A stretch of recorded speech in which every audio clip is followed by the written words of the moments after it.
ಕುಮಾರಣ್ಣ ಅವ್ರದ್ದು ಅಧಿಕೃತ ಆದಂಗೆ ಲೆಕ್ಕ. ಯಾಕೆಂದರೆ ಇನ್ನೇನು ನಾವೇನು ಮುಚ್ಚುಮರೆ ಮಾಡ್ತಕ್ಕಂಥದ್ದೇನಿಲ್ಲ. ಇದು ಮಂಡ್ಯ ಜಿಲ್ಲೆಯ ಎಲ್ಲ ನಮ್ಮ ಪಕ್ಷದ ಕಾರ್ಯಕರ್ತರು ಮುಖಂಡರುಗಳ ಒಂದು ಒತ್ತಾಸೆ ಅಂತೆ.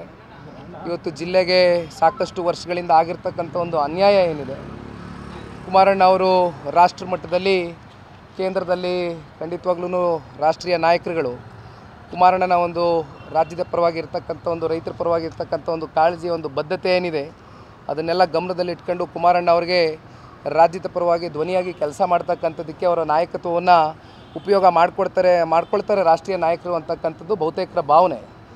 ಹಾಗಾಗಿ ಇವತ್ತು ಕುಮಾರಣ್ಣ ಅವರು ಬಹುಶಃ ವರಿಷ್ಠರು ಹೇಳ್ತಕ್ಕಂಥದ್ದು ಸೂಕ್ತ, ನಾನು ಪಕ್ಷದ ಕಾರ್ಯಕರ್ತ, ನಾನು ಮಾತನಾಡ್ತಕ್ಕಂಥದ್ದು ಸೂಕ್ತ ಅಲ್ಲ. ಹಾಗಾಗಿ ಅಲ್ಟಿಮೇಟ್ಲಿ ಅವರೇ ಇತ್ಯರ್ಥ ಮಾಡ್ತಾರಣ್ಣ. ಸುಮಲತಾ ಅವ್ರ ಜೊತೆ ಏನಾದರೂ ಮಾತುಕತೆ, ಯಾಕಂದರೆ ನಿನ್ನೆ ನಾರಾಯಣಗೌಡರ ಜೊತೆ ಮಾತುಕತೆ ಮಾಡಿದ್ದಾರೆ, ಸುಮಲತಾ ಅವ್ರನ್ನ ಏನಾದರೂ ಭೇಟಿ ಮಾಡಿ ಚರ್ಚೆ ಮಾಡೋ ಸಾಧ್ಯತೆ ಇದೆಯಾ ಸರ್? ಈಗ ನಿನ್ನೆ ದಿನ ಡಾಕ್ಟರ್ ಅಶ್ವಥ್ ನಾರಾಯಣ್ ಸಾಹೇಬರು ಸಮ್ಮುಖದಲ್ಲಿ ಜೊತೆಯಲ್ಲಿ ಸಿ ಪುಟ್ಟರಾಜಣ್ಣ ಅವರು ಕೂಡ ತೆರಳಿದ್ರು, ಜೊತೆಯಲ್ಲಿ ತಂದೆಯವರು ಕೂಡ ಹೋಗಿದ್ರು. ಮೆಲ್ವಿನ್ ಲಿವಿಸ್ ಹಂದಿ ಸಾಕಾಣಿಕೆ ಮಾಡಿ ವರ್ಷಕ್ಕೆ 1 ಕೋಟಿ ಗಳಿಸ್ತಿದ್ದಾರೆ. ನೀವು ಕೂಡ ಅವರಿಂದ ಕಲಿಬೇಕಾ? ಅವ್ರ ಜೊತೆ ವಿಡಿಯೋ ಕಾಲ್ನಲ್ಲಿ ಮಾತಾಡಬೇಕಾ? ಈಗಲೇ ಫ್ರೀಡಮ್ ಆ್ಯಪ್ ಡೌನ್ಲೋಡ್ ಮಾಡಿ.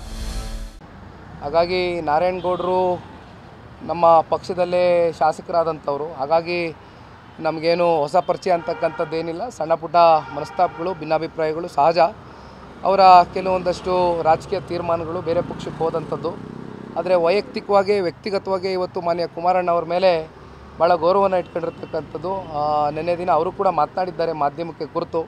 ಹಾಗಾಗಿ ಇವತ್ತು ಕುಮಾರಣ್ಣ ಅವರು ಕ್ಯಾಂಡಿಡೇಟ್ ಆಗ್ತಾರೆ ಅಂತಕ್ಕಂಥ ಒಂದು ಹಿನ್ನೆಲೆಯಲ್ಲಿ ಅವರು ಪ್ರಾಮಾಣಿಕವಾಗಿ ಬಂದು ನಾನು ಕುಮಾರಣ್ಣನ ಪರವಾಗಿ ಹೋರಾಟ ಮಾಡ್ತೇನೆ ಅಂತಕ್ಕಂಥದ್ದು ನಿನ್ನೆ ಭಾಳ ಸ್ಪಷ್ಟಪಡಿಸಿದ್ದಾರೆ. ಅವರು ಕೂಡ ಜೊತೆಯಲ್ಲಿ ಏನು ಮಂಡ್ಯ ಜಿಲ್ಲೆಯ ಹಾಲಿ ಸಂಸದರಿದ್ದಾರೆ ಸುಮಲತಾ ಅವ್ರಿಗೂ ಕೂಡ ಇವತ್ತು ಪಕ್ಷ ವಿಶ್ವಾಸಕ್ಕೆ ತಗೊಂಡೋಗ್ತಕ್ಕಂಥ ಒಂದು ನಿಟ್ಟಿನಲ್ಲಿ ನಾವೆಲ್ಲರನ್ನೂ ವಿಶ್ವಾಸಕ್ಕೆ ತಗೊಂಡು ಹೋಗ್ತೇವೆ. ಯಾರನ್ನೂ ಕೂಡ ಇಲ್ಲಿ ಭಿನ್ನಾಭಿಪ್ರಾಯಗಳನ್ನ ಸೃಷ್ಟಿ ಮಾಡ್ತಕ್ಕಂಥದ್ದಕ್ಕೆ ನಾವು ಅವಕಾಶ ಕೊಡೋದಿಲ್ಲ ಅಂತಕ್ಕಂಥದ್ದು ಭಾಳ ಸ್ಪಷ್ಟವಾಗಿ ಹೇಳ್ತೀವಿ.